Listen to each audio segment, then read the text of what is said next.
Gawing installation din sila ng slab, no? Ng formworks ng slab. Eh, nakasupport na.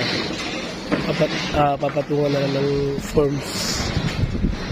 Ayan.